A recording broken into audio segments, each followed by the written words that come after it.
Two really good young players. Chris Futrell is the younger by far. He's all of 20. He actually, I think he finished.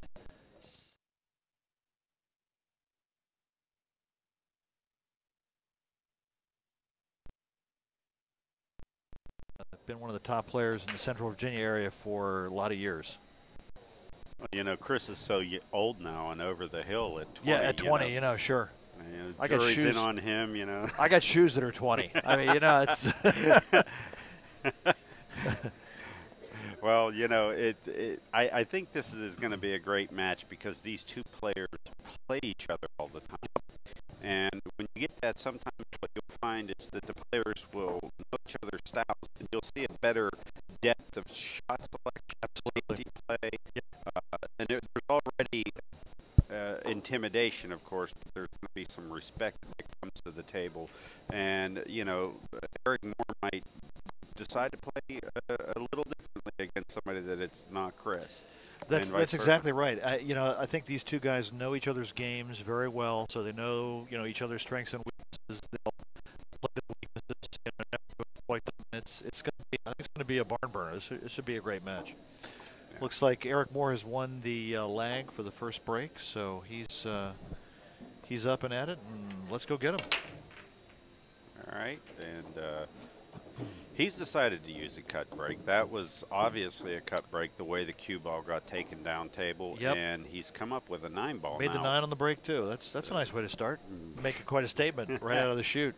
Yeah, definitely. So basically it's one of those things too where we have yet to see somebody really take command of this table and say, this is my table.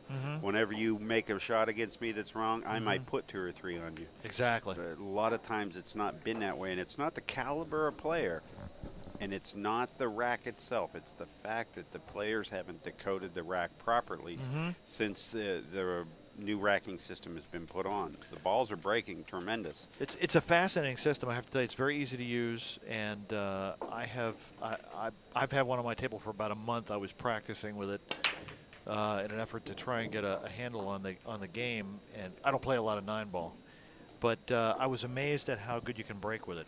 It makes it simple. I got to where I could make balls consistently. I never could get a shot on my first ball, but because the randomness of the break, but you can do a cut break with it, you can do a power break with it, you can, whatever you want to do. Well, so it looks like Eric got a little something. He's on the 1 and sliding up for the deuce. So he got right up in there, and he needed to get on that line that he's at right now. That was a great shot. Because he did not run at the 2. He was really running across the line of where he needed to be there. That's right. And he hit that with a lot of touch. It showed a lot of poise. And this is the type of stuff that I'm talking about, is that these two players are already settled in against each other mentally. So we might actually see one of those great matches where we, don't see any missed balls. Right. Yeah, where they're running rack after rack. And, if they're not missing anything, it's going to be the break that makes the difference, because you break dry, give your other guy an out, and he's gone, and then he's running several racks on you. So. And meanwhile, Eric's most likely going to make this set 2-0. He looks really comfortable at the table. Extremely comfortable. And I got to play on the table next to him in the Virginia State Straight Pool Championships a couple of months ago. A game that he rarely plays, and I watched him run 43 like it was nothing, Right. And I felt like, my gosh, if the guy knew the game, he'd really bury people. Oh yeah, he's got the speed down. He's in dead punch right now. Yeah.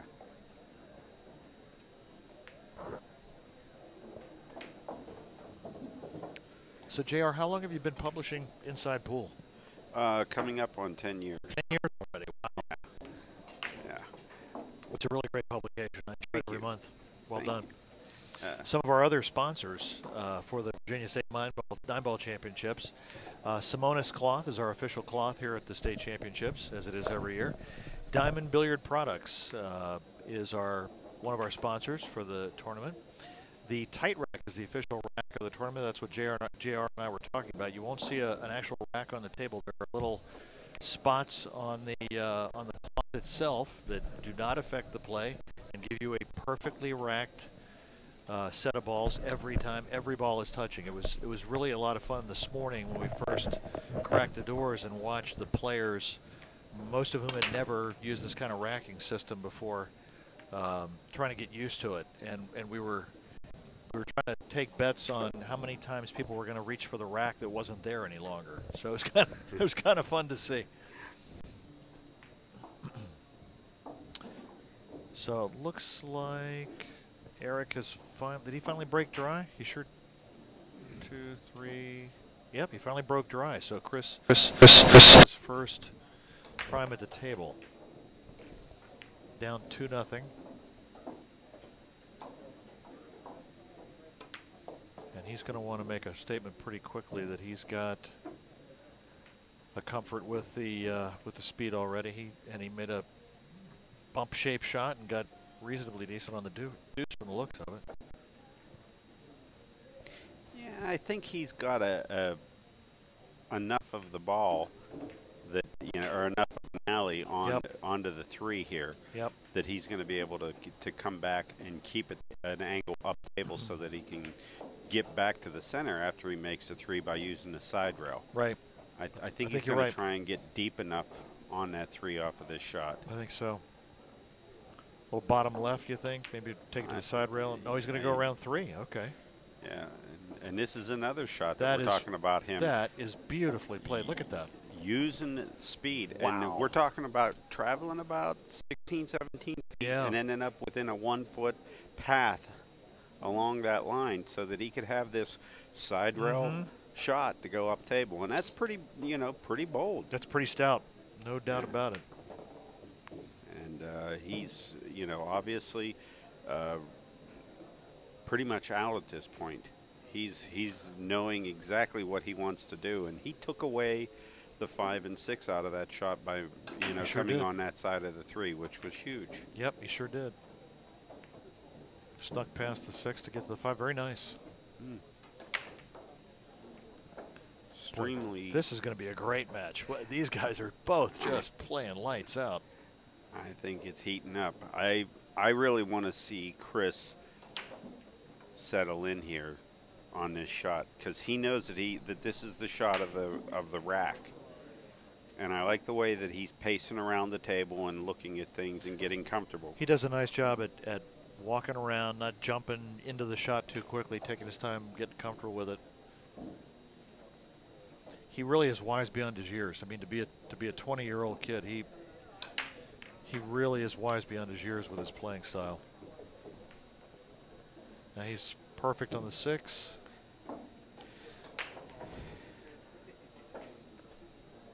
Well, it looks like he keeps in good shape, and for a lot of players, they don't think that that's important. That's true. But that's tremendously important. That's one of the big things that when I was still playing, I used to work out 4 times a week on an off week, and sometimes as many as 6 days or every day a week if I was not going to a tournament for a while. Wow, really? I just felt that kept my blood flowing, my muscles in tune, and that I could really focus on mimicking a particular feeling, and that I was going to be right there with it. That's a great idea because, you know, it occurs to me that also makes your body feel right more commonly, more frequently. I mean, if you don't work out, you get up sometimes in the morning and you feel kind of hinky, you know, and then, you know, and by having a regular workout procedure like that, you really make sure you stand a much better test of time and waking up feeling the same way every day, and that helps your game. Exactly, and you know, I've seen it, and that was a really tough shot to pull off. It really was. Speed, and you can see that he actually thought about it, and he wanted to get below the 9. Yeah. On that shot, or he really messed up mentally. But I think he actually planned to be below this 9, just in case he did miss. Yeah, well, the whole thing was set up by missing position on the 8. He came up a little short on his position. If he'd have come another foot, you know, towards this end of the table, the head of the table, he'd have been okay. Yeah. Instead, he had to try and force it. And that's a great shot. He hit that And- shot as advertised. Yep. He'd have liked to have got an extra foot, maybe 18 inches Yeah. of travel out of the cue. Right. 4 or 5 more inches out of the 8-ball, but boy, he knew that he was safe once he got beyond here. Yep, exactly. And he played it perfectly. You know, a point I wanted to bring up about the way you wake up and you feel, I know a lot of players that I'd see them in the pool room. Now, I particularly love coffee. I'm a coffee drinker. Me too.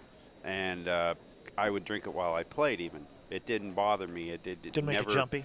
Didn't make me jittery at all. Like I said, I was working out, but I knew players that didn't work out and drank coffee, and it really did affect them adversely. And over the course of time, those players, disappeared because they weren't really. Wow, this is a great shot. What a great safety. To feather that ball that thin and get that much travel out of there, that's a. First off, it's a great table and it's a great play. Yep. He's left a little meat on the bone, though. I think he's licking his chops a little bit. Well, he knows that he has somewhat of a free crack at this if he takes the cut. Now, with the bank the way he did it, he didn't expect it to hit that thin and be into the corner. Right. Right. I mean, he's thinking he's going to run a little thicker, and that ball's going to be below the rack area here. But, yeah, for sure. But, yeah, back to what we were saying about, being in shape. You're allowed to have, coffees. I know players that would have a beer or two, and that was a big celebration for them. And, for me, I would, drink coffee, I'd drink beer, I'd work out. And what it did to them was totally different what it did absolutely.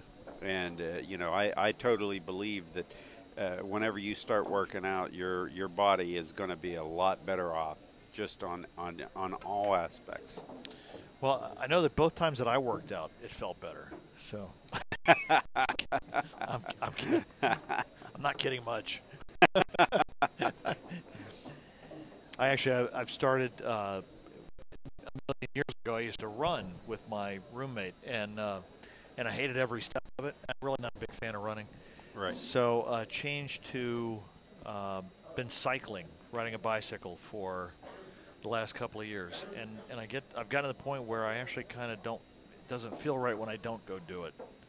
So I go out and turn off about. I run about. I guess I run about 40 minutes, 40 or 50 minutes, 3 or 4 times a week. That's not bad. Yeah, I run and I ride at a pretty good clip. I ride about 12 to 14 miles an hour. Great break. That is a great break. He let the cue ball get away from him a little bit. Yep. But I don't think he's going to suffer on this shot. It's a long, tough cut. But young guys, they can manage. Yeah, I'm squinting on this one. Yeah, the real problem that he's going to have with this one is the cue ball control. Right. And in a perfect world, he can run this cue ball between or right past the 7-ball and the 8-ball. But I really don't think he should try that. I really believe that he's supposed to hit this ball with a little bit of inside and center ball, roll it down there, and just barely get that one ball to the hole. I think if he tries to go around the other side of that 4-8, he's going to end up being in trouble with the 7-9 if he makes it. You're right. And this hole has been there for 300 years, I hear. Yeah. Wow. That's an unforced error. Yeah, he was not seeing that, and that does happen. Yep. I mean, you're going to see shots that surprise you, where you think, oh, I'm just right here, and that's where I'm going to control the cue ball to, and you catch it a little thin, and the ball reacts just a little bit differently, and suddenly you scratched. It's not a bad player. That ball could have just glided a 1/16 of an inch over on the way down because of cloth, nap, or whatever, and suddenly you have a cue ball that's sitting in the bottom of a hole. Sure enough. Now, it looks like he's safe here to be able to get past the 7-ball here with his cue stick. I can't really tell. He is. Okay, yeah, he is.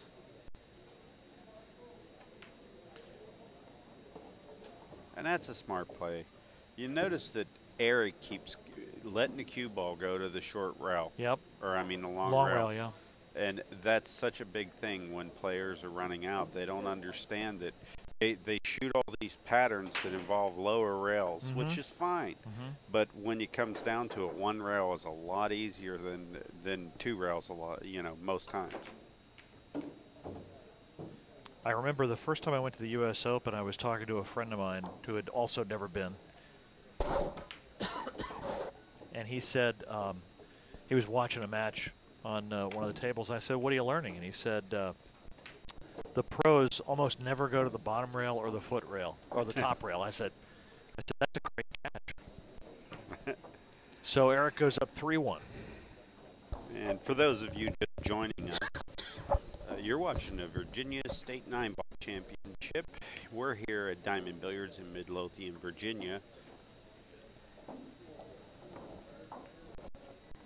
Some of our sponsors of the event, we have poolschool.info, Randy Gutlicker's Pool School, which I can attest to is a great school.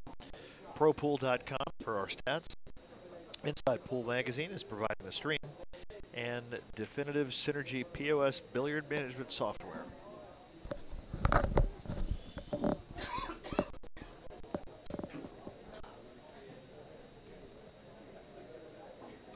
Anybody that's interested, my name is J.R. Calvert with Inside Pool Magazine. I'm joined in the booth with Brian Keller.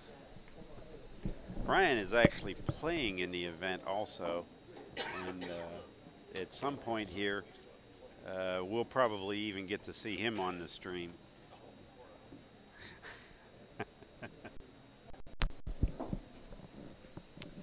Well, the came up dry on the break one more time here. If I was to say this rack looks like it's a cut and dry rack, the only shot that is the problem is the 4 to the 5. The 4 is up beyond the third diamond. Yep. Almost froze to the rail, possibly froze. 5's down on the other end of the table. He's either going to have to make a straight draw shot back onto it or do a 2-rail zigzag to get himself into a position where he can, have an easy 5 or just cinch the ball somewhere. Yep. I just judging from this angle here, I think he's going to get a shallow angle on the 4. If he can get straight in on the 4, he can just draw it straight back down. Right. And that is exactly what he's going to try and do. Look at that. Yeah. Very nice. Really nice. Shallow angle. He's going to come off the rail after pocketing the ball. He's close enough that he doesn't have to mangle the ball. So, even if he misses just a hair, he's going to be able to manage it. Right.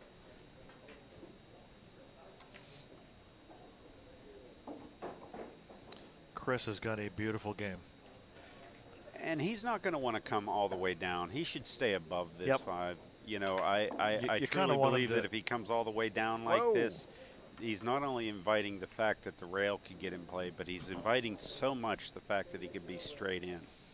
And that's the last thing he wanted. That's for sure. He's got a little bit of an angle, but not very much. Well, it looks like he missed a 4. So. Oh, he sure did. Gosh. That's the big thing why he came down straight so much. And now we're going to see Eric's stroke. And he missed the 4. The litmus test there was he did jump up. He was a little tentative. A little hoppy on that one. He could not stay down and watch that shot go in. There was something uncomfortable to him. Meanwhile, he's left Chris basically a test. The 6 is looking like it could be in the way, and at that point there, it probably is.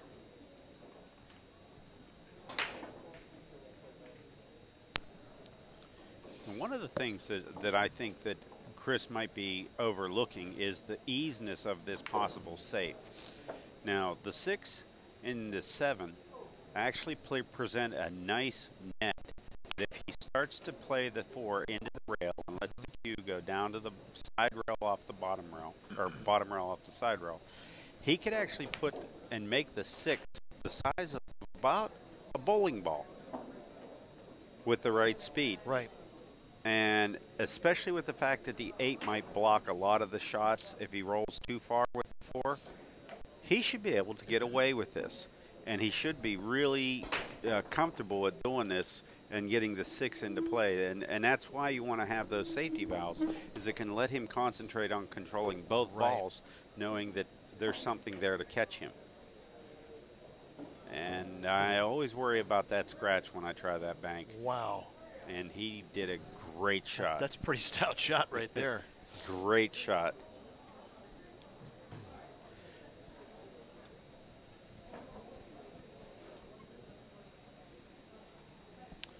Now I don't know how Chris is with the rake. It's still 3-1 Eric. Yeah. I don't know how Chris is with the rake. But based on the rest of his game, I'm sure it's pretty decent. You know, he looks like he has proper technique.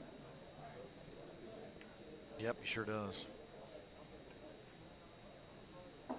Played it with a little bit inside, and it's going to come too far. Right. Some guys will hold the rake out a little bit away from the straight of their shot because that tightens their shoulders too much. They want to relax and open up their shoulders so that they can lean. I prefer it like this, just to loosen things up a little bit. Yeah. Now I get the feeling he's going to try and cut at this ball. Okay, well he did play the safe, which is I'm very glad. And this is kind of what we were talking about. He's going to try and force Eric to make a mistake by making a percentage play where one ball is going to be particularly bigger during a path. Eric's got to hit the top side of this 6. Ooh. And is he going to get past the 8? Nope. All right. Yeah, I think he hit that about on the 50. He either needed to hit the 6 straighter and come past and bank down to the below the 9, or he needed to nick it, and I think he hit it right on the 50. Yep, I think you're right. Yeah, he got about a quarter of a ball hit instead of just feathering it or really pounding it in the face.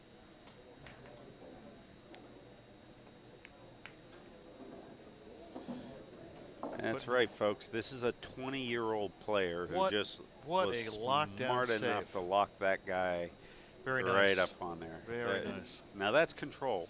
That's nice speed control right there. Eric is completely unfazed, fires back, gets the hit, was trying to hide him behind the 7, no such luck.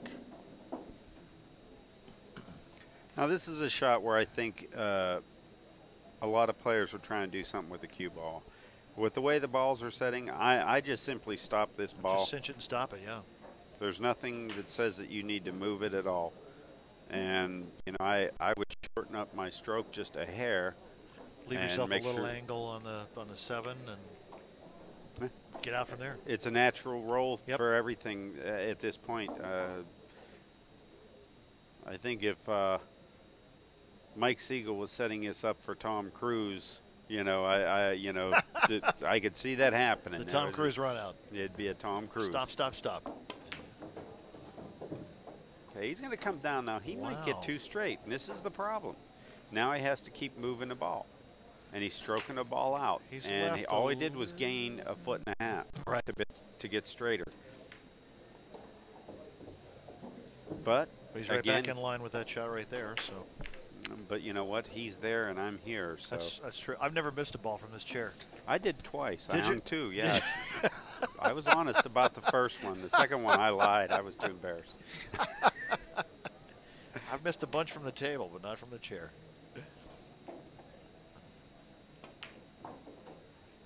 Yeah, he's got such a controlled stroke.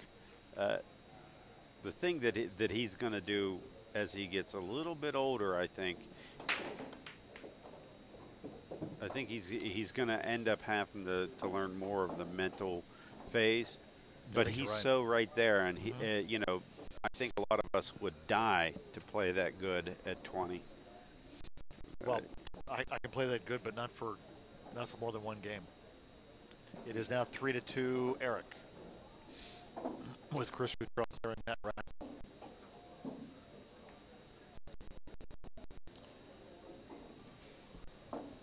One of our online folks has put up a question asking how long does the tourney go on for. We're playing today and tomorrow. Tonight's matches will be to the last 24 players. There'll be 16 on the one-loss side, 8 on the winner's side. We'll come back tomorrow to play the finals. I'm pleased to say that I'm still in it. I'm in the money for the first time here, so I'm feeling pretty good about things.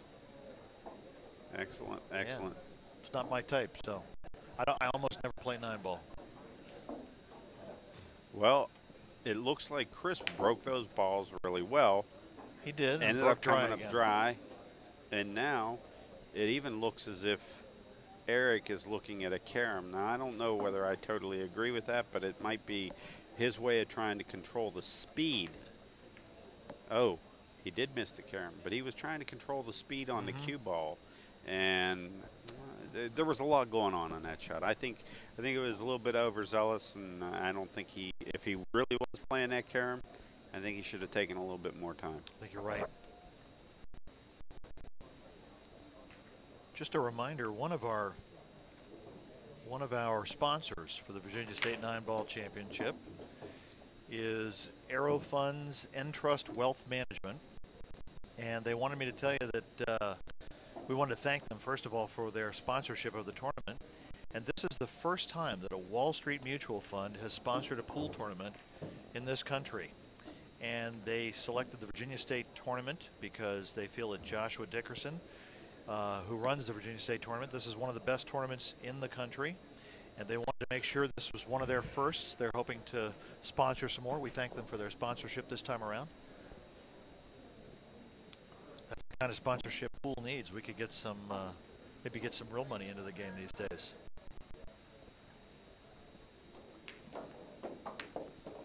For those of you from out of town listening on the web, we're at Diamond Billiards, which is a terrific pool room just outside of Richmond, Virginia. It's in the Midlothian area, and it is a gorgeous room. It's been open about 3 years, and the tables play tough. You got to make your ball. There's no slop going in on these tables.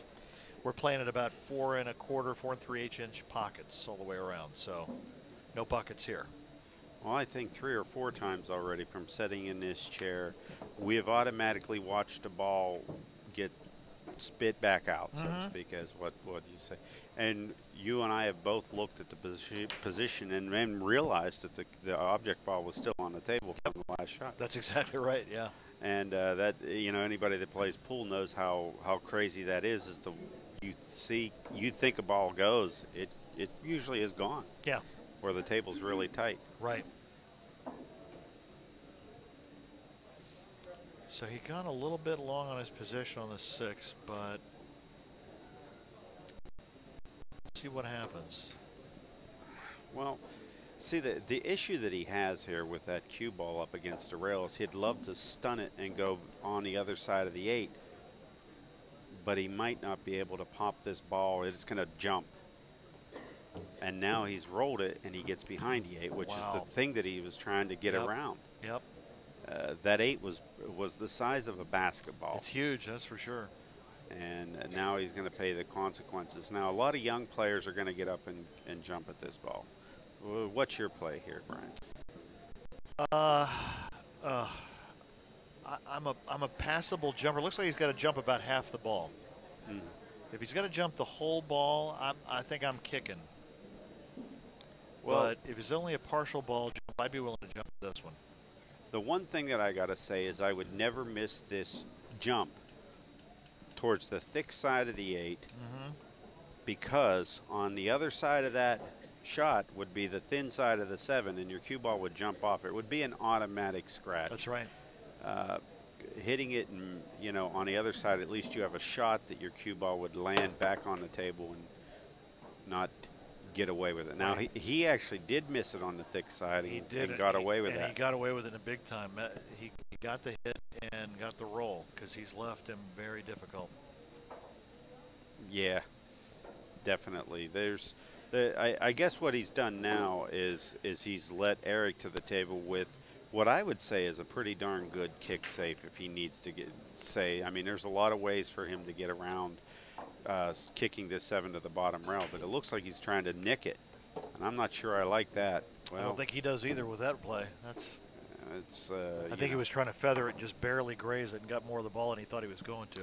Well, I don't know whether there was a lot of promise if he even hit that the way he thought he was going to hit it. Right. I don't think that there wasn't enough bottom rail there for him to get. I didn't think so either. He would have just ended up nicking the 7 that thin. I think the 7 might have moved a couple of inches and he'd have found himself leaving a shot on Yep. in return. I don't think it was there.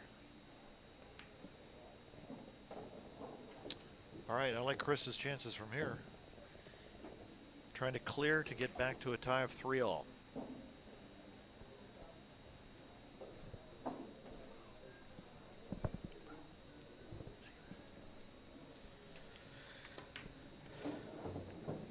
For those of you just tuning in, we're at the Virginia State 9-Ball Championships, one of the Virginia State Championship Series, here at Diamond Billiards in Midlothian, Virginia, just outside of Richmond, Virginia. Chris Futrell is cleared to get the 3 games all versus Eric Moore. A couple of sponsors we want to thank. Diamond Billiards is our host facility here. We'd like to thank our official cue for the tournament is McDermott Cues, Simonis Cloth, our official cloth, and Diamond Billiard Products, those fabulous diamond tables that play so sweet.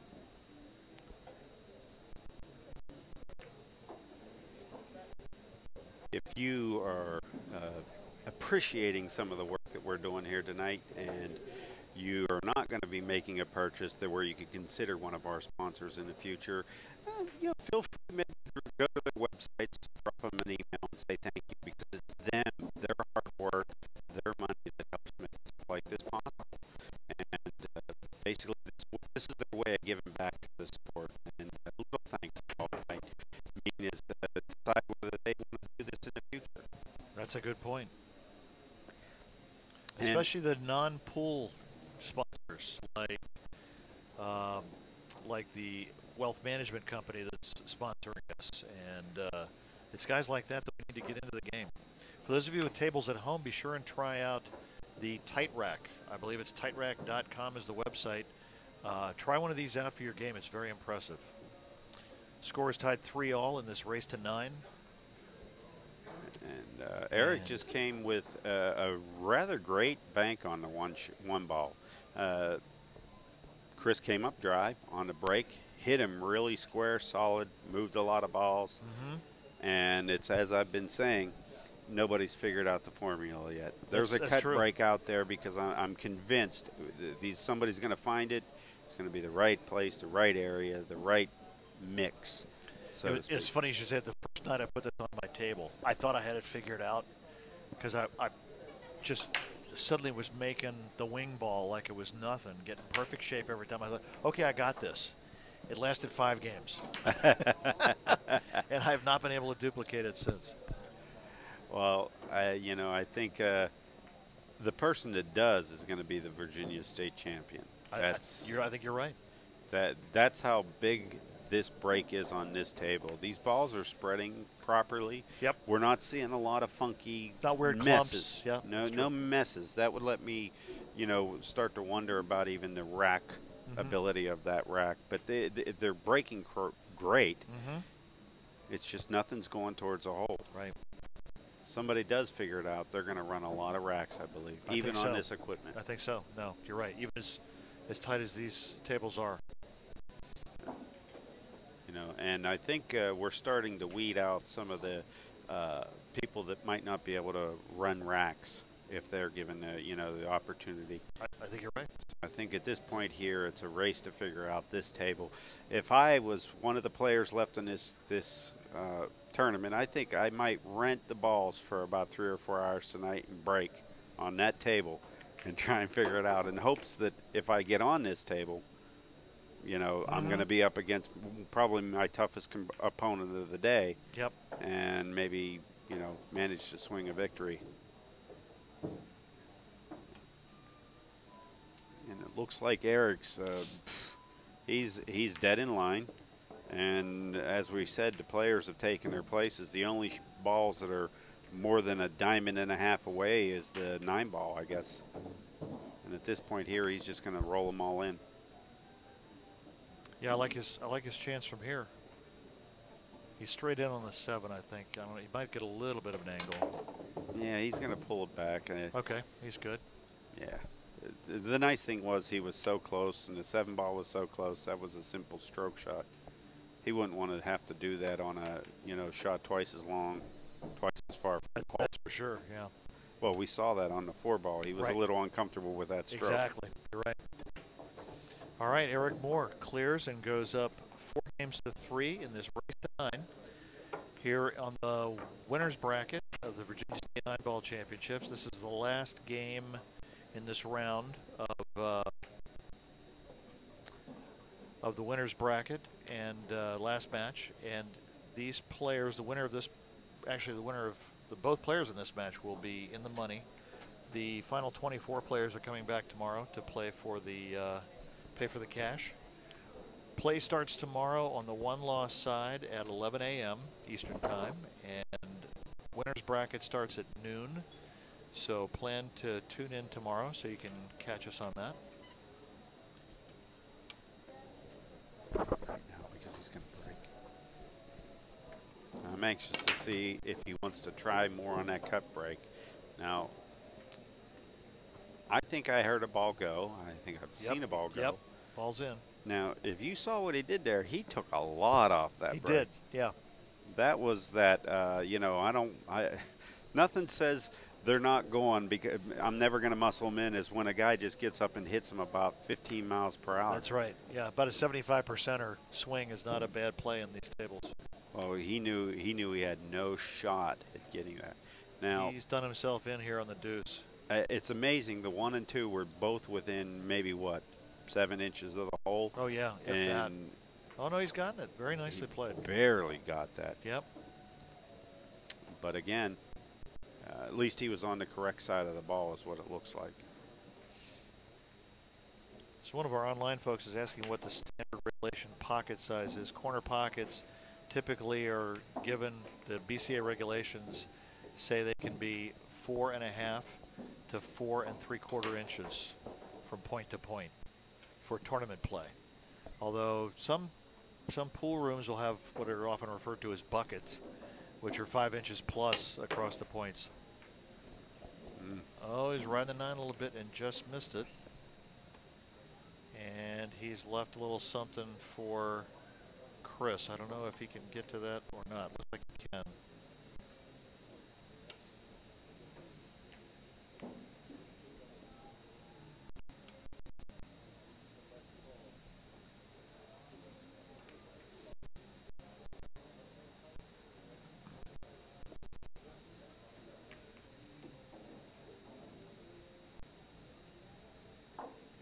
I think if he can make the 4, he's got a fairly decent out from there, but he's going to swerve this or kind of a semi-mass or something.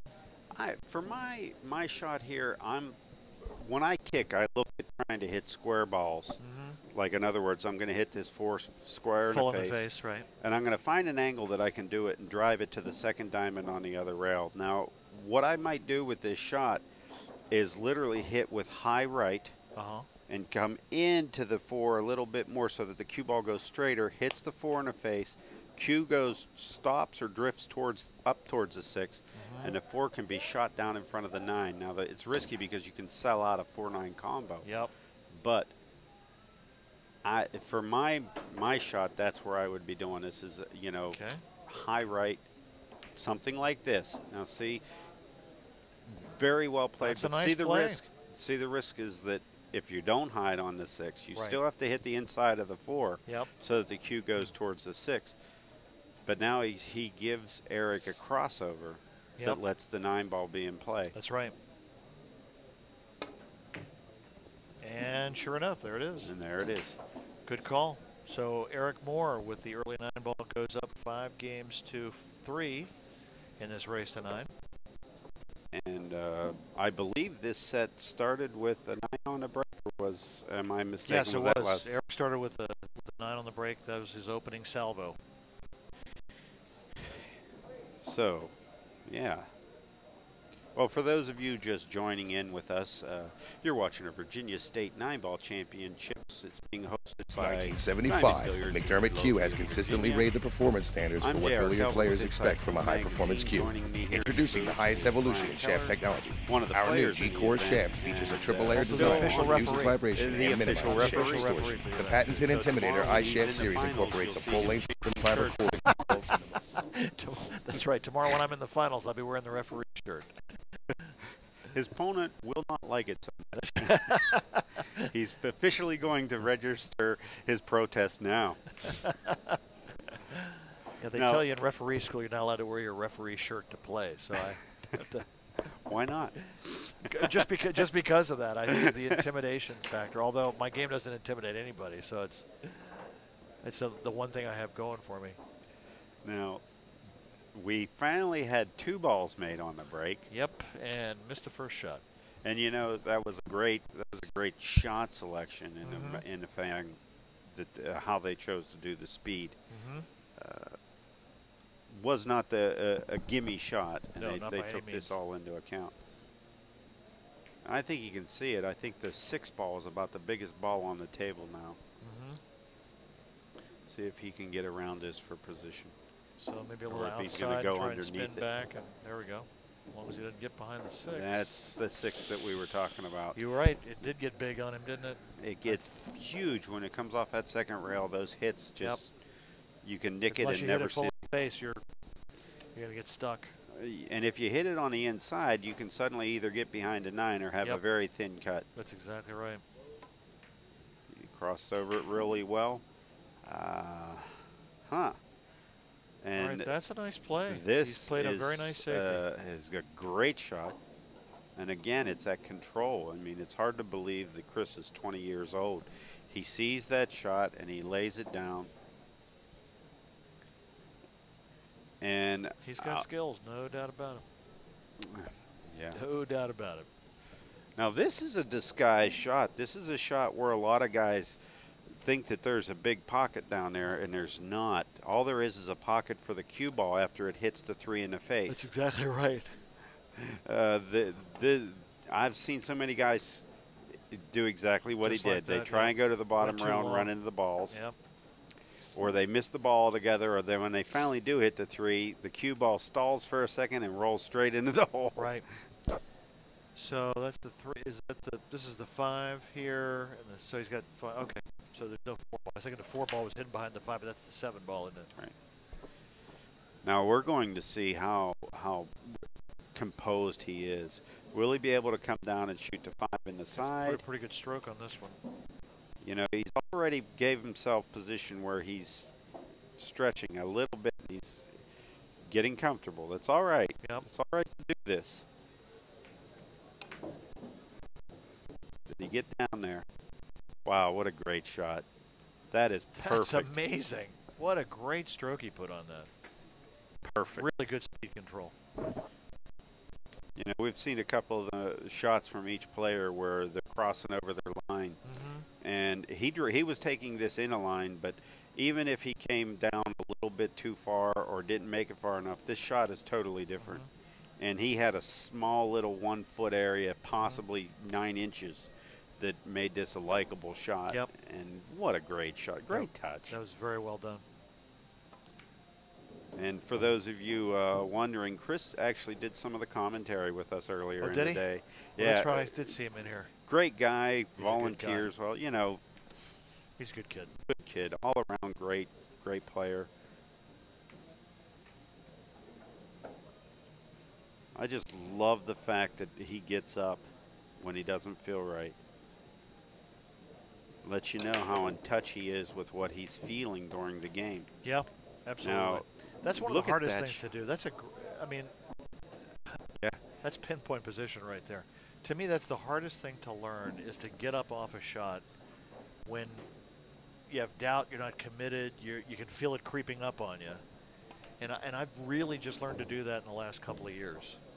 I used to do an exhibition, well, quite a few exhibitions with Steve Miserak, and Steve and I used to do some shots that were fun, where we would look away and pass our cues off and let everybody pass our cues around the room and give them back to us, and never look back and make spot shots. And it was all about feeling where you were at, and we knew that we could move a hair, but you know, it was just easy with a spot shot. But guys don't realize that little fidget, that little wiggle, that little thing that you do that you think you've put yourself into position, usually is just the beginning of the end. That's exactly. That's all you've done is reposition the whole shot.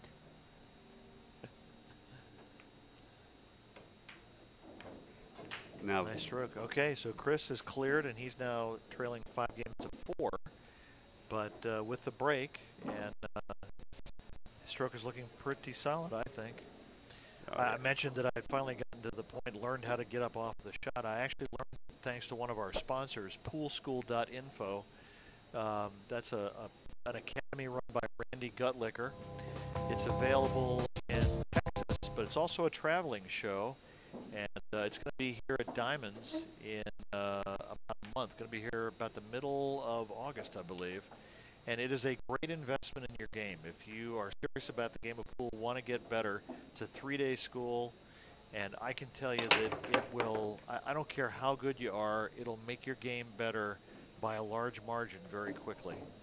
And the guys they're terrific teachers. Randy himself is a former BCA champion and just a great player in his own right. So I highly recommend it. Poolschool.info is the place to go to. Propool.com is our official stats for us here, doing our official stats here at the Virginia State 9-Ball Championships. Inside Pool Magazine, our streaming provider. Thanks, JR. We appreciate that. You're welcome. I'm Brian Keller along with JR Calvert here in the announcing booth. Wow. And Chris Futrell at the table, who has just given the ball back now to Eric Moore, who leads 5-4. Played a rather nasty safe on him. Now, Chris finally made a ball on the break using that muscle, and he muscled one in. Yeah. He muscled one in, had the cue ball down table. One ball just set a little bit funny, but he was smart enough to take that safe, and he saw it. And I'll be honest, Eric was in jail. Yep, he absolutely was. Eric tried to make something happen there fast because he knew that he could only overthink that. Yeah. And there was nothing really to tie up. There was no shot to really play. So, you know, Chris, I think, is off to the races here, and I really think that he's in touch with this.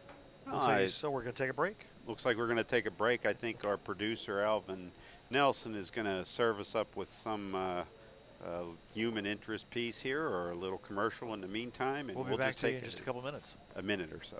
Thanks.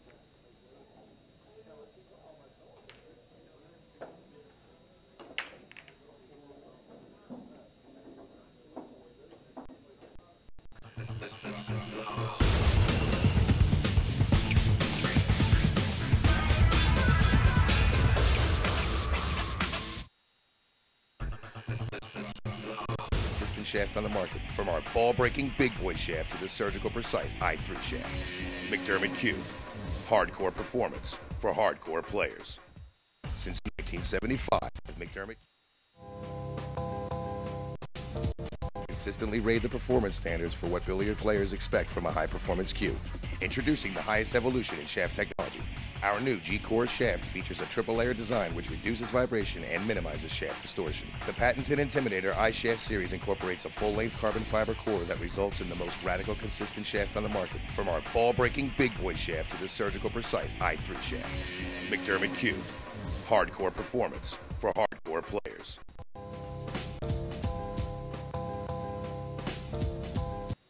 Hi, this is Katie Witham with Inside Pool Extreme News at the 2010 Super Billiards Expo. I'm here with Joe Tessa. So how did you do so far in the tournament? I played my first match. I was a little uneasy, and I lost 9-1 to Alapina. Just couldn't really settle in during the match. Then I went back to the room, ate some breakfast and stuff, and did what I had to do, and then came back and played good the second match. All right, and we're back from our break. Welcome back to... He hasn't switched us over yet. I beat Hunter Lombardo. Welcome back to the Virginia State 9-Ball Championships. I'm Brian Keller in the booth with J.R. Calvert, the publisher of Inside Pool Magazine, who's presenting this live stream of the Virginia State 9-Ball Championships. You have the last match on the winner's side. Day one, Eric Moore and Chris Futrell, both of Virginia Beach, Virginia. Eric currently leads 5-4. Chris is at the table after playing a lockdown safe on Eric. And we like his chances here, JR. He looks pretty good. Well, I'll tell you what, that first shot that he just did was yet another thread the needle. 4 inches one way or the other, and he's done. And that's not stupid pool. Right. That's great pool. That's pool where you know you have to make the shot, and it's your best chance. Exactly. He went ahead and did it. Yep, sure did. Young eyes and a young stroke. And a great mind. I mean, here we're watching a guy who's playing the defending champion, and he's you know, so composed, and he's ready to win this thing. He really wants this match. You can't convince him that he isn't going to win this match. Absolutely not. He knows he knows he can win it.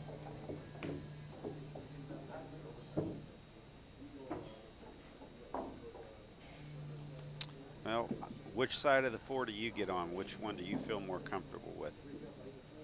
Let's stop on the cue ball right there, or would you pull it back? I'd stop it right there. I don't want to draw it back. I'm a big fan, and every pool player is different. A lot of pool players say I'm crazy. I like a straight-in shot.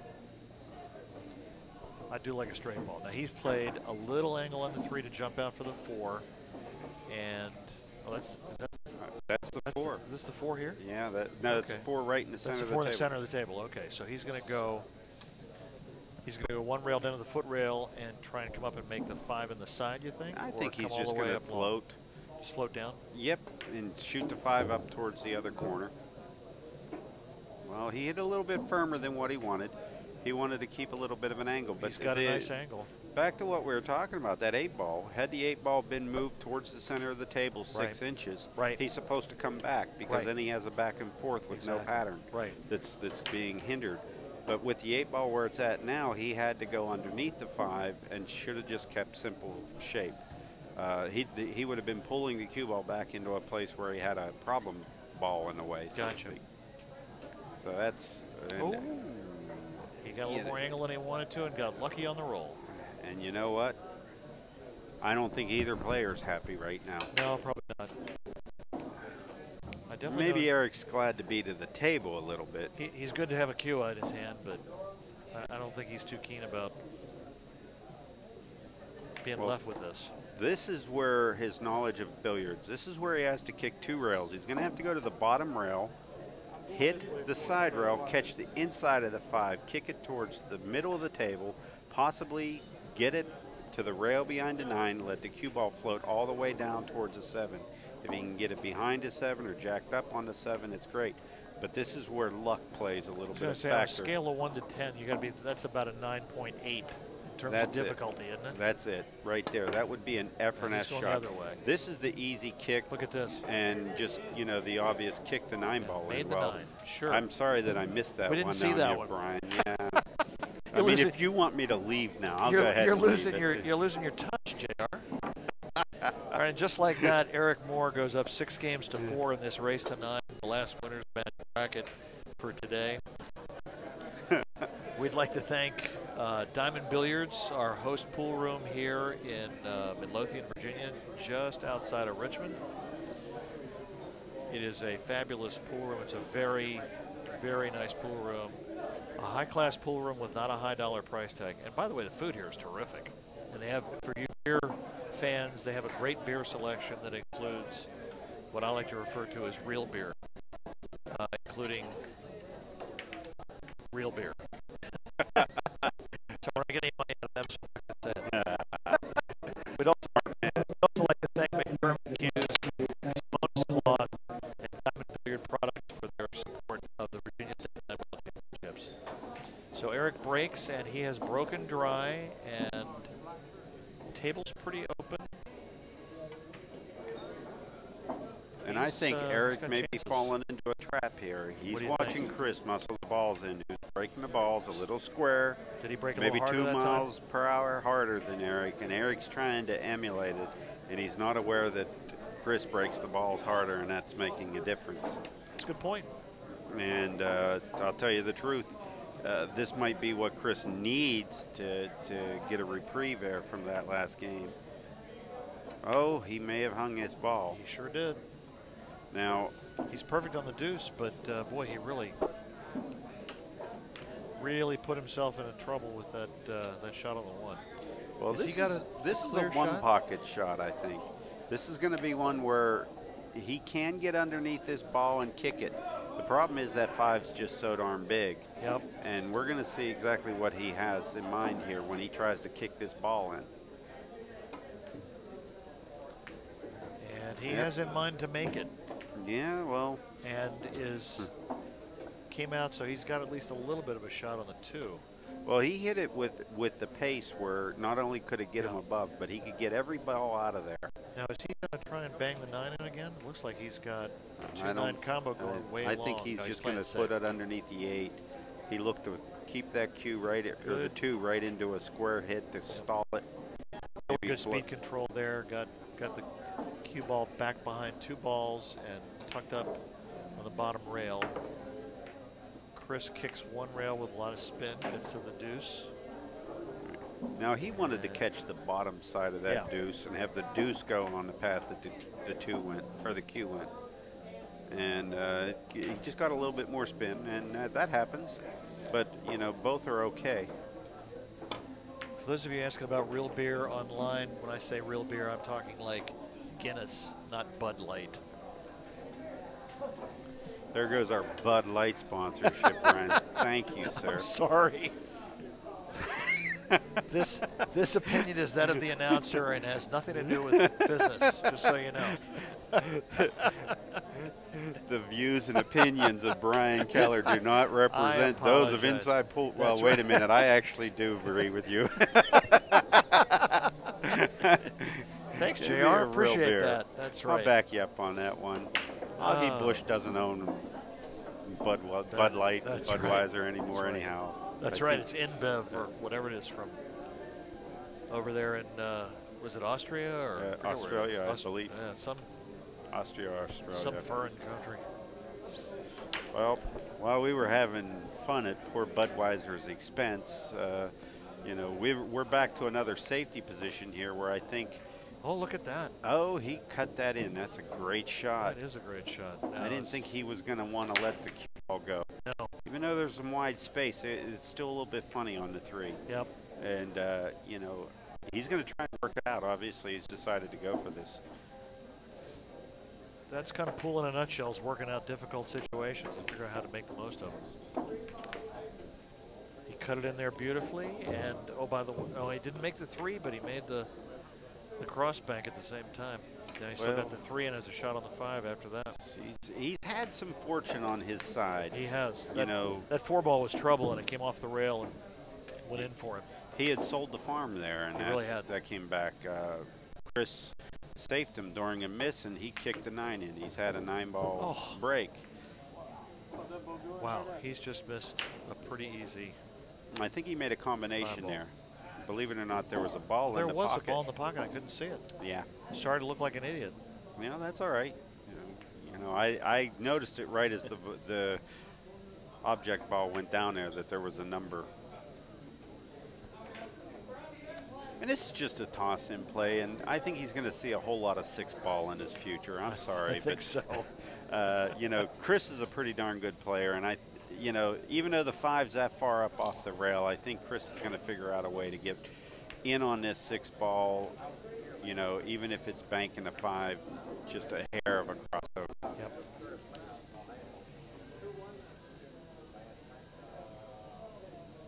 And wow. Chris has got that look in his eye, though. He does. I think he's going for it. I think he's doing something here a little bit different. Yeah, he's realizing that he needed to hit it a little bit forward. Yep. That's what I was saying. Yep. It just wasn't there with a flat hit. Right. 5 was just a hair too high. He didn't leave a lot of chicken on the bone here, so here comes Eric's return, same shot, basically. And the cue ball did not sneak up behind the 8 as he had hoped. Chris got right down on this shot. I'm a little bit worried on what we could be looking at here. Okay, now he's played a little tighter safe, and he's going to be jumping, I'm guessing. Kudos to Chris, because he really did get right up off his chair, take 2 steps, and just bend over to shoot. And that was pretty amazing.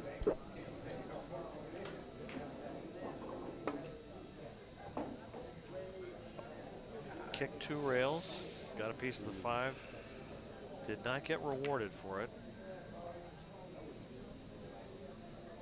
But he hasn't left an easy out, though. Well, I really think he's not the worst here. Really all he needs to do is get an inside angle to the long rail on the 6.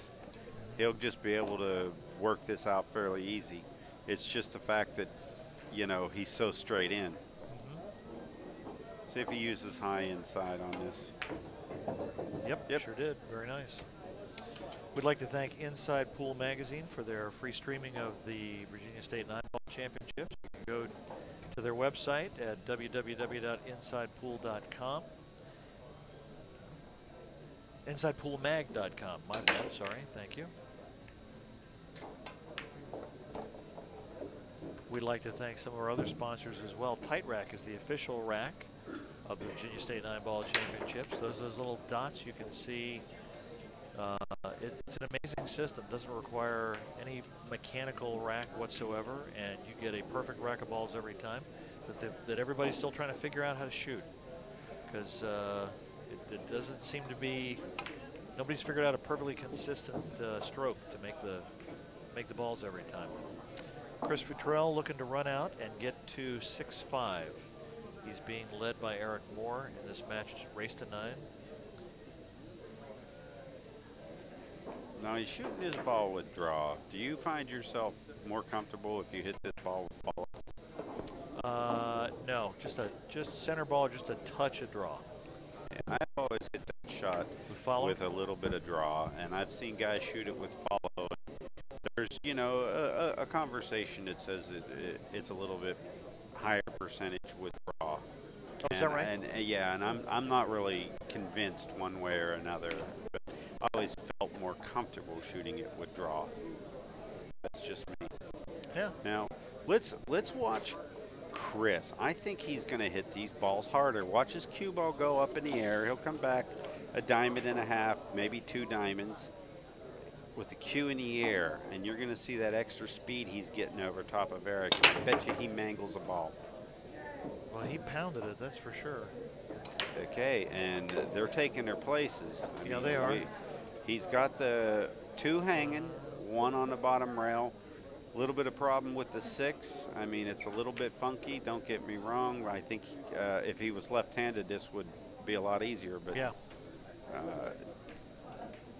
Depending on how good he feels about the inside English on this, I think he's got it. And he's going for the rake. He's already showed us his prowess with the mechanical bridge. Chris has skills all over the place, and the bridge is certainly one of those for him. Since he's been playing since he was a kid, my guess is he probably learned to play it at an early age. Yeah. Well, there's nothing that says that he's not going to just bank his 1 ball, 2 rails below the 9 ball onto the 2nd diamond on the nameplate, and let the cue ball come over to the side of the table with the 6, 8, and 7. I like that.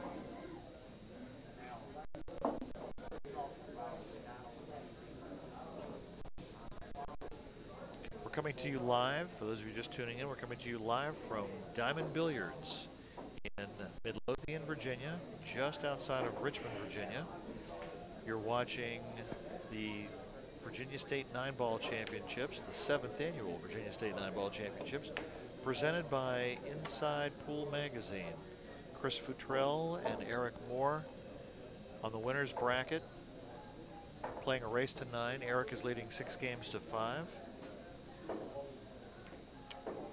I'm here with J.R. Calvert. My name is Brian Keller.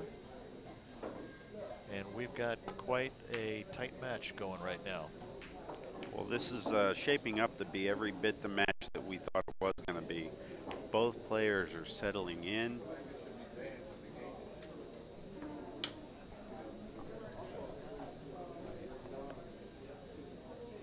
Looks like we actually have, you know, pretty darn good shot here made by Eric in return. And, you know, I didn't think that he was going to have the ability to pull off a shot this good, but he sure did.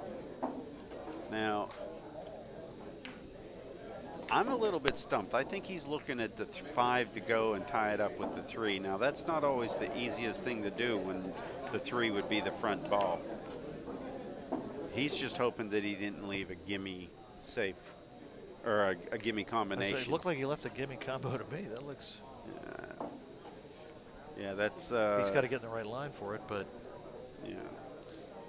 about the only thing that I can see that he'd have a problem is controlling the 3-ball. And Eric's looking to possibly try another safe, break him up and roll up into the 7 at the same time.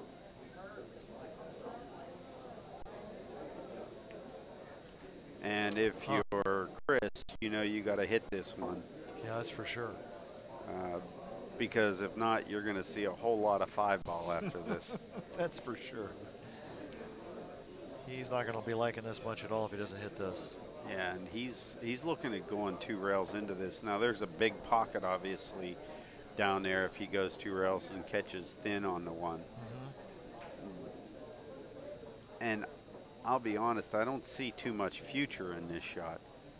I mean, the only thing I can see is if he hits it so hard that the 1 banks off the bottom rail, goes back up table, and the cue strikes that 5 square in the face afterwards and kills. This looks like a little bit of a hit and hope to me. He's just kind of swinging away. Yeah, I like Eric from here in this game. You're not going to get a lot of takers. Yeah. Yeah.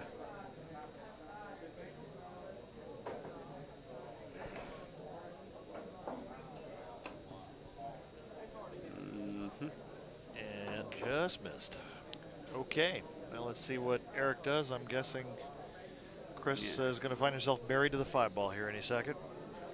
Well, the big question is, where do you put the 1? Where do you make sure that there's no chance that Chris is going to get? And guess what? He gave him an alley. He did. He could come up to the bottom rail here, 1 rail, and get back down and maybe get a hit on it. Chris doesn't see it just yet, but I can tell you, give him a second and he's going to see it, and Eric would have to sweat this. Where had he looked at the angle just a little bit more, he would have got that 6-8 into the game. Right. You know, with either a heavier hit or a different shot, so to speak. But I think at this point here, Eric might have just been thinking this is good enough. You lose a game or 2 like this, and you'll quit thinking about good enough. That's all. That's for sure. Unfortunately, I know that from experience. And Chris is already down 6-5. I mean, and Eric's a good enough player that he can run off a couple of racks if he gets the break working. So he really needs to make this hit. Well, let's see if he does more than 3 strokes on it. Oh, boy. I thought he was going long, but I didn't really trust it. But he really did have a chance to change his fortune there, because that ball was setting well enough where had he crossed over it just right, Eric would have been behind his 6-8. Yep. And he could have swung that whole game around. Yep. Instead, he 3-fouled him, and now Eric leads 7 games to 5.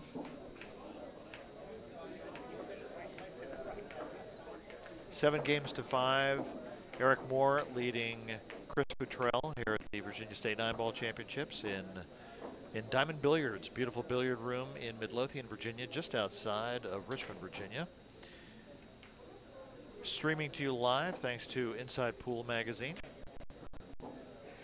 We'd like to thank some of our other sponsors, the Aerofunds N-Trust Wealth Management, the first Wall Street mutual to invest in sponsorship of a pool tournament here in the United States, Diamond Billiards, our host facility, McDermott Cues, and Simonis Cloth. And Eric Moore is probably pretty hot because I think he just scratched on the brake. And he finally made a ball. He finally made a ball, the white one, yes, unfortunately. Well, no, he also made the he one. Made an object ball or 2. He did. And, you know, isn't that the big conundrum that we all face? Absolutely. How can we break the balls and make a ball, and then as soon as we can, we start to scratch so often it becomes redundant. It actually becomes a deficit to our game. Absolutely. You said you've done a bunch of AccuStats over the years, and I understand Pat Fleming has done a lot of stats work with the break in 9-ball. Didn't he come up with some kind of stat that said having the break is actually a disadvantage? On certain tables. On certain tables. Interesting. And sometimes it is, sometimes it isn't. It's not always, obviously, if the table's breaking easy. But there are certain times when you start to get tighter pockets where the break becomes a deficit. You know, and there might be a time in this match or in this tournament where that might be true if the player never figures out. Right. If you're playing some guy who breaks dry every time and leaves you a shot, you could be pretty good shape. Yeah, that was, you know, and isn't that the other side of the conundrum is where you start to control the cue ball, you fail to make a ball. Yep. So really what you're doing is giving the guy almost the equivalent of ball in hand with 9 balls. That's right. I can spell lose in like 2 or 3 shots there. That's right. Yeah. That's right. Yeah. Chris has fallen, looks to be almost straight in on this, and is going to have to. I think he's going to go down to the bottom rail with a little bit of high left. Okay, I like that. And come back up to the center of the table. He might even just shoot with a flat ball and keep an angle on the 8. The last thing I'd want to do is get in towards the rail and have to swing my cue ball all the way over 4 feet before I catch a rail. So I'd probably let this ball fall where, you know, on the other side of the, you know, towards the center of the table. This is not what I'd like to do, is go around the 8. But he's going to get it. I mean, he's okay. Yeah, he's fine. He must have been dead straight on that 7, or felt like he couldn't get enough of an angle to do anything that he wanted to with it. Chris has a lot more imagination than that. Yeah. Yeah. It seems to me that maybe that was just a little bit too straight, and when he started to follow it, he was going to go too deep into that corner. So he just said, you know what, I'm just going to draw it back and take what I get, because I'll be, you know, I'll make sure I'm not stuck to the 8. That's a good shot. He's drifted over perfectly in line for the 9 ball, and assuming he clears this, that makes the score 7 games to 6. Eric Moore leading Chris Futrell in the winner's bracket of the Virginia State 9-ball championships. Chris clears effectively and is now in arrears 6 games to 7 in a race to 9. We'd like to thank Diamond Billiard Products and Tight Rack, the official rack of the Virginia State 9-ball championships. Randy Getlicker's Pool School. If you want to help your pool game, go to Randy's Pool School for 3 days. It'll be the best 3 days of your pool life. Trust me on this one, folks. Randy's a great guy. Good, great personality. Yep. I've worked with him a little bit from time to time. You know, 20-some years ago, he gave me a few tips. But, you know, all of them great tips. Very helpful, very knowledgeable. Well, I can tell you, I'm a professional trainer. That's what I do for a living. And Randy, through trial and error and talking to a few people over the years, has really developed a very effective, very simple training method to improve your pool game. Simple as that. And he will absolutely make you a better player.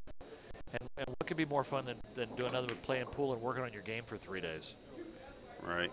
Chris is trying to play us safe.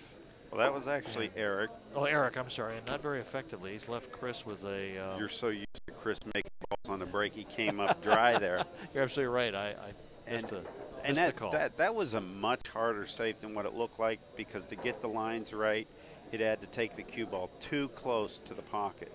Probably would have caught the face coming up off the bottom rail into the side rail. He would have caught the facing, and it might not have turned out as good as what we wanted.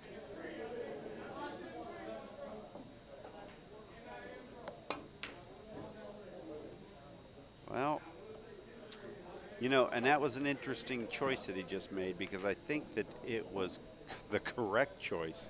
Even though he looks like he just took a flyer, I agree with him shooting at that shot, especially with the score like this, where it's tight and your opponent just made a mistake. Yep. You know, sometimes some of the things that you do can send a message non-verbally to your opponent that can get in his head. And if he keeps making shots to safe you and misses him by a little bit, and you keep making the ball, it'll be in his head, in the back of his head, so to speak, when he's trying to make the next. Like, oh, he's on the 4 ball. I'm sorry. Okay. Yeah, he's on the 4 ball here. And his big thing here is making sure that he doesn't get on top or behind the 9 on this 6. So I think he shouldn't go higher than the 9, and he shouldn't be trying to get straight. Don't go higher than the 9. If you start to try and get overzealous here, this stuff happens. Oh. And I hate to be right, But I think you are. This time I am. But I truly feel that if he doesn't go higher than the 9, and he just goes, you know, inside, except a thin cut on the 6, right, he's out just about 99% of the time.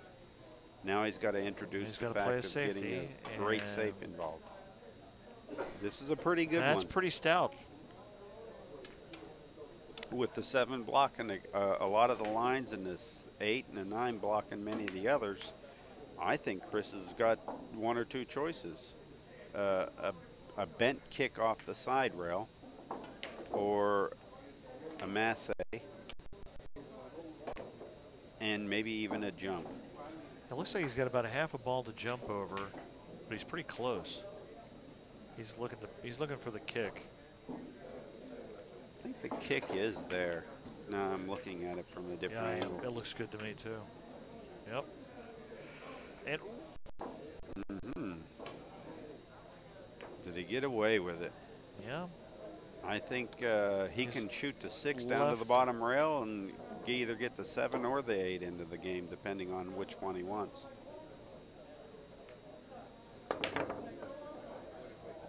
Ooh. Wow. I think he should have rethought that one out. He seemed to shoot that awfully quickly. Yeah, that he had made a decision on it, and that's fine. But you know, I think the safes were a lot more. There was more chances there to win, even if he missed the safe. Yep. You're watching the Virginia State 9-Ball Championships. I'm Brian Keller. In the booth with J.R. Calvert, publisher of Inside Pool Magazine, who's providing this free stream for us. Score is 7-6. Eric Moore against Chris Futrell, 2 terrific players from Virginia Beach, both play out of Q Master Billiards, home of the U.S. Open. Winner of this tournament, as well as the 2nd place finisher, both get entry into the U.S. Open, along with a pretty healthy paycheck thanks to all of our very generous sponsors. I love that shot he just did. That was a gorgeous shot. Very nice save. Well, if you're Eric, you should be thinking, I should be playing this way, and the kid's supposed to be firing at the balls. Right. And he came up, and he's playing a very smart game, and he's going to find himself back in it unless Eric kicks this ball square and draws in behind the 9 with the cue. He did that, but he didn't draw it back in enough. And now I think, yeah. He's left a little something. He can hit it. He actually might be able to make it the corner. I think he's supposed to make it, let the cue run into the 7. The 7 is it's gonna be a funky little hit, but I think he'll be able to get a shot in the side pocket if he rolls it in. And I think that's the best way to shoot it from here. I wouldn't jack up and try and draw back out of this shot. I would level out my cue, make that great hit, and see if I can catch the back side of the 7 coming off where I might be shooting up into the side pocket. But I think it's a little bit better, the shot. I think so too.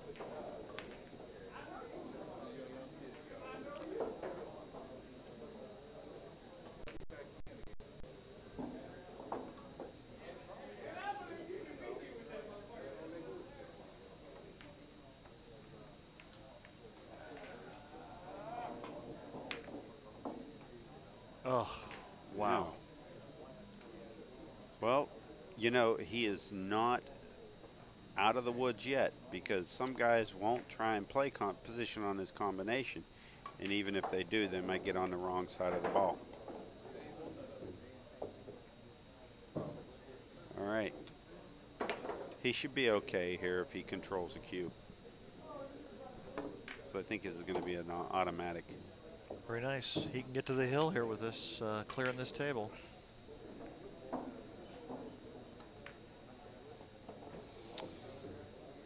All right, this is 9-ball for Eric Moore to go up 8-6 on Chris Futrell, breaking for the match in the race to 9 to stay on the winner's side.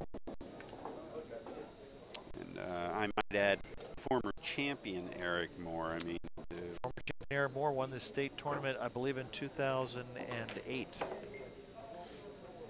Well, that's what his bio says. Okay, there you go. He also was runner-up in 2006. Yeah, I remember refereeing both those matches. He was.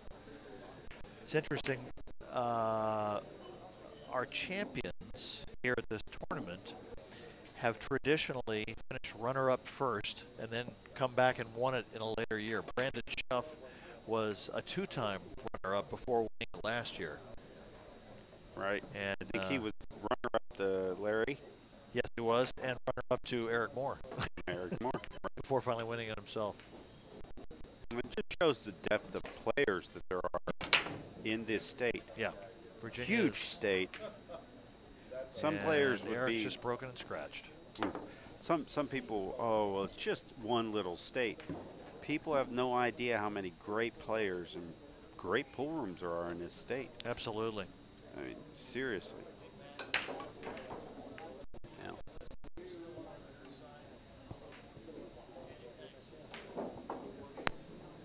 Now, Chris is kind of looking at this 3-ball. I know he knows that that's the shot of the day. Mm-hmm. Once he gets to 3, everything else should be pretty much take their places.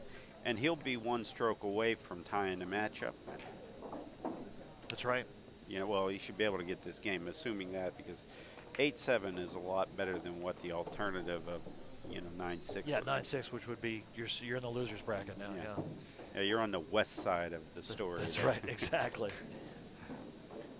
This is our last match of the evening. For those of you watching the stream, I'm trying to get a list of who's still on the losers side or on the winners side, and I'll let you know who's going to be playing tomorrow. We've got 8 players. After this match, there'll be 8 players in the winners bracket, 16 on the one-loss side. Those players will all be in the money tomorrow and coming back to play tomorrow. Tomorrow's matches start, one-loss side matches start at 11. Winners side matches start at noon. And we'll be here broadcasting.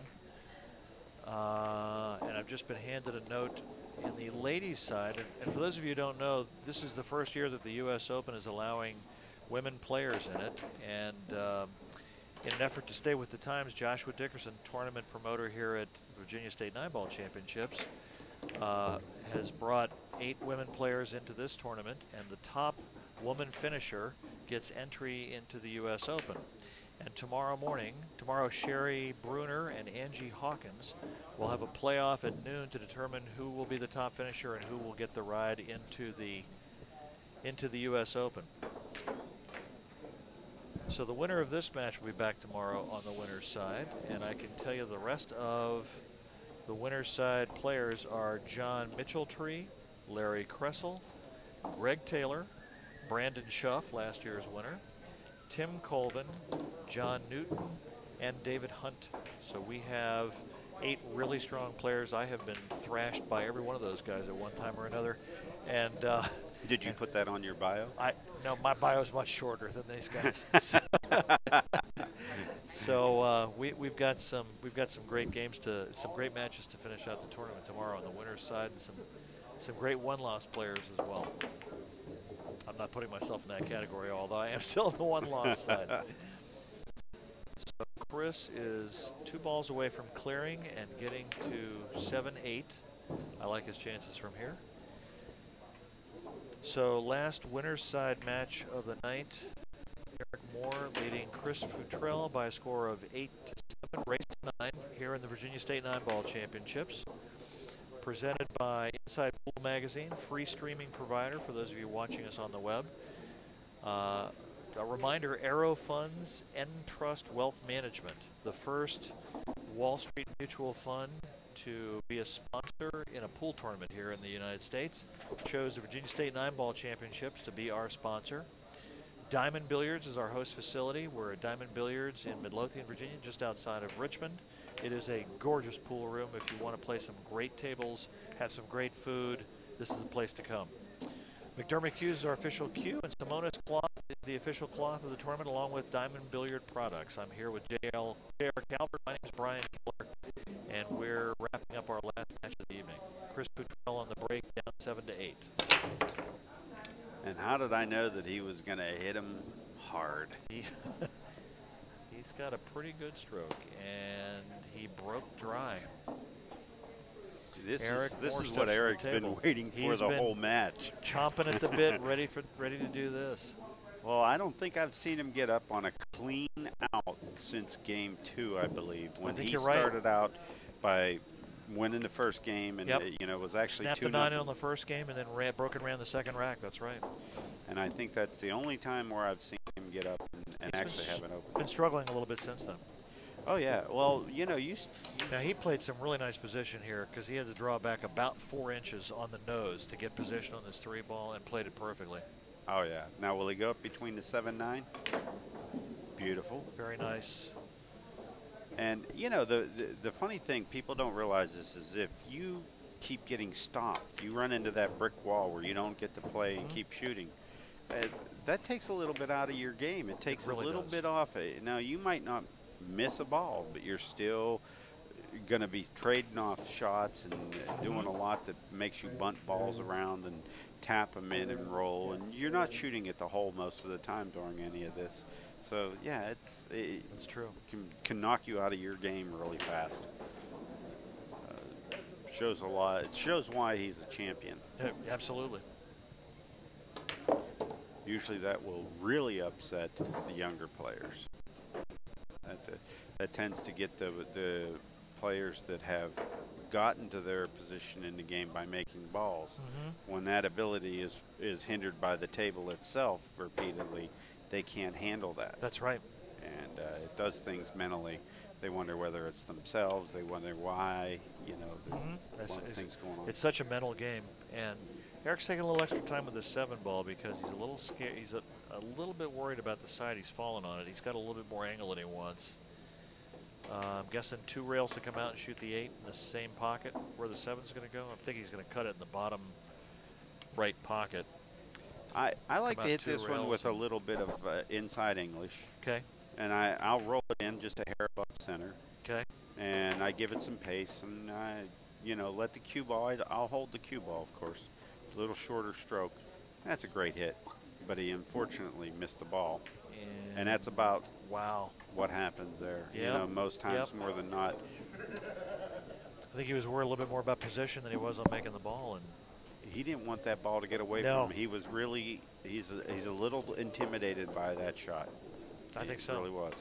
You know, Max Eberle was talking earlier. He would always take the harder shot and cinch the ball, and I got to tell you, that helped me win my second match today. It was Max's words were very prophetic.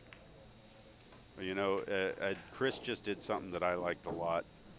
He jumped up out of his chair only to pause and walk around the table and pace and let himself get calmed down before he started shooting these shots.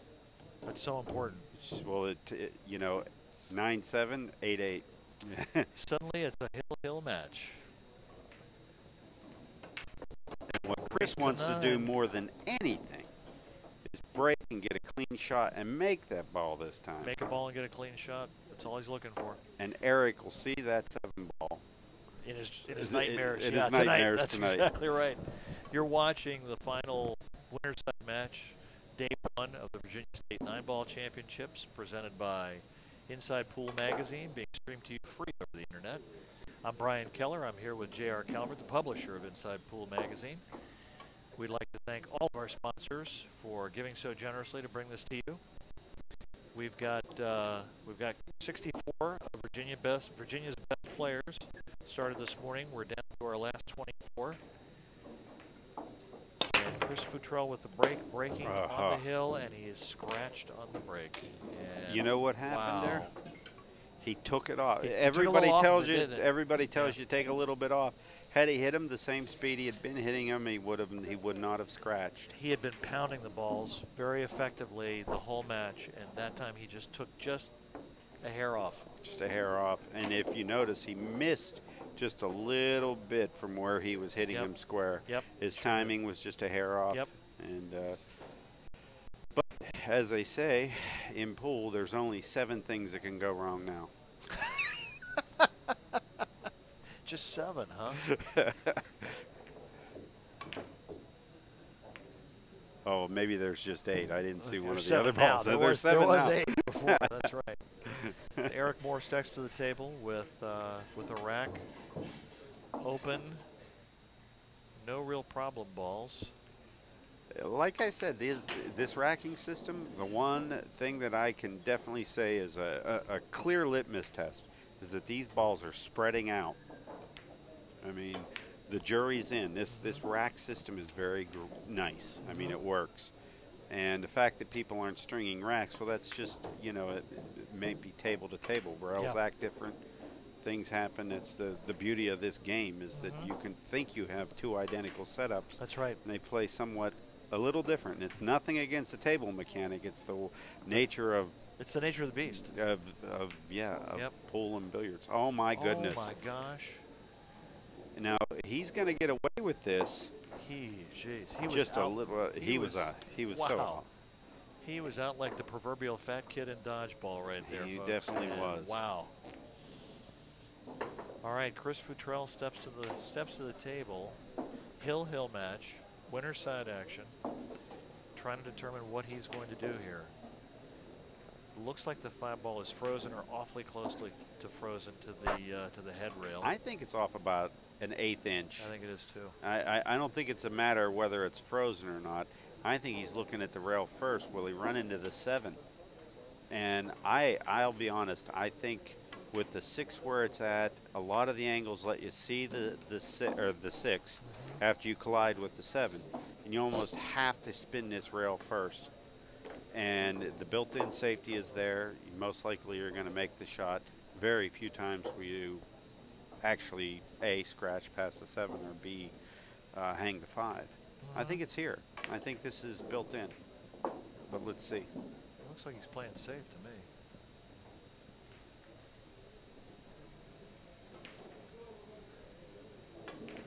Well, he may.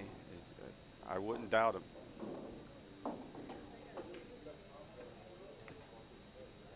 Yep. I like that safe. shot. It's a I like very that nicely shot. played shot. If he gets a roll, he didn't. It's Hit that 9-ball just on this side a little bit. Would have swung over behind the 8. Eric's got a shot, but it's no bargain. well, you know, the thing is, he is letting Eric shoot. That was the one thing that I, And Eric is you know, also got to playing say safe is back. that it's going to come right back at you now. Okay, now Chris doesn't really enjoy much of the 7-ball here.